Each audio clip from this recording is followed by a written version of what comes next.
Hello everyone, নতুন একটা ব্লগে তোমাদের সবাইকে স্বাগত। দুটো দিনের ব্লগ একসাথে করেছি। এটা হলো গিয়ে সানডে সকালবেলা ব্রেকফাস্ট করা হচ্ছে। তো ছিল পোহা, লুচি তরকারি আর ধনেপাতা চাটনি, এগুলো খাওয়া হচ্ছিল। অল্প একটু দেখিয়ে দিলাম। তারপর এখানে কুহু খেলাধুলা করছে, ভাবলাম ওকে একটু দেখা। এটা হলো ওর টেন্ট হাউস, ওইটার ভিতরে ওর পুতুল টুতুল সব নিয়ে বসে খেলাধুলা করে, সারাদিন এখানে থাকে। তারপর দুপুরবেলা সানডে কী রান্না করেছি দেখিয়ে দিই একটু। আর মাছ করেছিলাম পেঁয়াজ বাটা ধনেপাতা দিয়ে। আর এখানে করেছি পোলাও আর চিকেন। পোলাওয়ের জন্য আমি গাজর বিনস সব রেডি করে রেখেছি, চালটাল এখানে।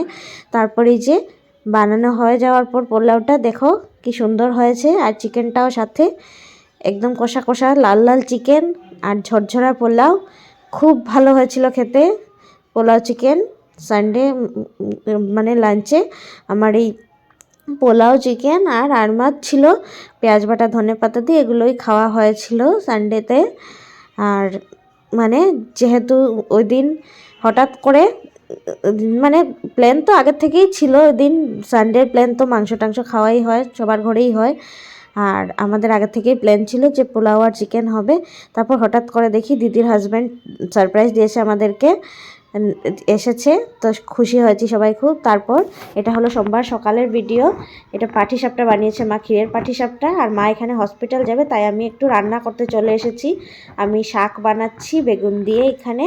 তো এখানে শাকটা মেখে রেখেছি লবণ দিয়ে, আর কড়ায় বেগুনটা ভাজতে বসিয়েছি। এখানে মা ওদেরকে খাবার দাবার টিফিন রেডি করে পাঠিয়ে দিয়েছি। তারপর ভাবলাম কুহুও উঠে পড়েছে, একটু এসে আমি এখানে বিছানাটা গুছিয়ে নিই। কারণ কি সকালবেলা কুহু ঘুমে থাকে, আর তাই আমি তাড়াহুড়ো করে সব কিছু কর্ম শেষ করে ফেলি। না হলে কুহু উঠে পড়লে তো আর করতে পারবো না, তাই আমি আর কোনো আওয়াজ করি না, কাউকে আসতেও দিই না রুমে। কুহু ঘুমাতে থাকে আর আমি এখানে সব কাজগুলো একসাথে করে নিই। তারপর আস্তে আস্তে এসে বিছানা গুছাই, ঘর দুয়ার গুছাই। তো এইভাবেই আমি বিছানা টিছানা গুছিয়ে নিচ্ছি। এটা হলো সোমবারের সকালের, যেভাবে বললাম তোমাদেরকে। আর ক্ষীরের পাটিসাপটাটাও মা সোমবারে সকালেই বানিয়েছে, একদম ভোরবেলা উঠে তো মা, তাই মা সকাল সকাল ভেবেছে কি করব, তো এখন একটু এটা বানিয়ে নিই। মা রেডি করে রেখেছিল আগের থেকে, আর ওটাই সকালবেলা ব্রেকফাস্টে খাওয়া হয়েছে। তো এখানে আমার বিছানা গুছানো হয়ে যাচ্ছে। কুহুকে একটু উঠার পর ফ্রেশ করিয়ে তারপরে খাবার দাবার খাইয়ে বসিয়ে রেখেছি অন্য রুমে। আর দিদি আর ওর হাজব্যান্ড ওরা কাজে বসে পড়েছে, ওরা দুজনেই ওয়ার্ক ফ্রম হোম করছে। আর জয় স্কুলে চলে গেছে, মা ওরা হসপিটাল চলে গেছে। আর আমি এখানে আমার কাজগুলো করে নিচ্ছি।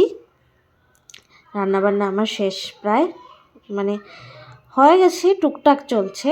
তো আর এখানে ঘর গুছিয়ে তারপর একটু সকালে খাওয়া দাওয়া আমিও খেয়ে নেব। তো এই যে দেখো গুছানোর পর কত সুন্দর লাগে দেখতে, অগোছাল হয়ে থাকলে ভালো লাগে না। তো টাইম যখন পাই তখনই করি। তো গুছিয়ে নিয়েছি ঘর দর। তারপর সকালবেলা একটু খেতে বসেছি। সকাল কি আর 11:30 12টা তখন বেজেই গেছে। অল্প একটু ঘুগনি আর পাটিসাপটা খাচ্ছি।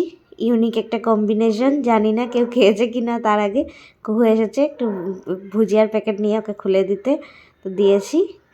তারপর দেখো কী রান্না করেছি সোমবারে দুপুরটা, একটু মূলো বটি পেঁয়াজ লঙ্কা দিয়ে। তারপরে এখানে করেছি লাই শাক বেগুন দিয়ে। আর বানিয়েছি আলু ভাজা, যেটা আমাদের ঘরে হতেই হবে, এটা আমাদের সিগনেচার ডিশ।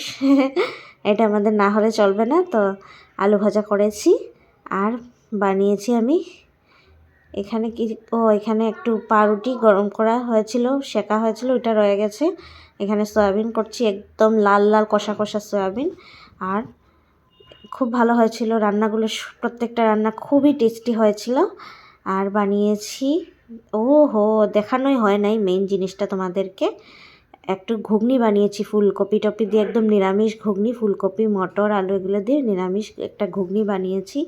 ওটা তো দেখানোই হয় নাই, এই যে দেখিয়ে দিচ্ছি। বাস এগুলোই ছিল সোমবারের মেনু। তারপর এভাবেই দিনটা কাটলো। কেমন লাগলো ভিডিওটা অবশ্যই জানাবে। আজকের জন্য টাটা।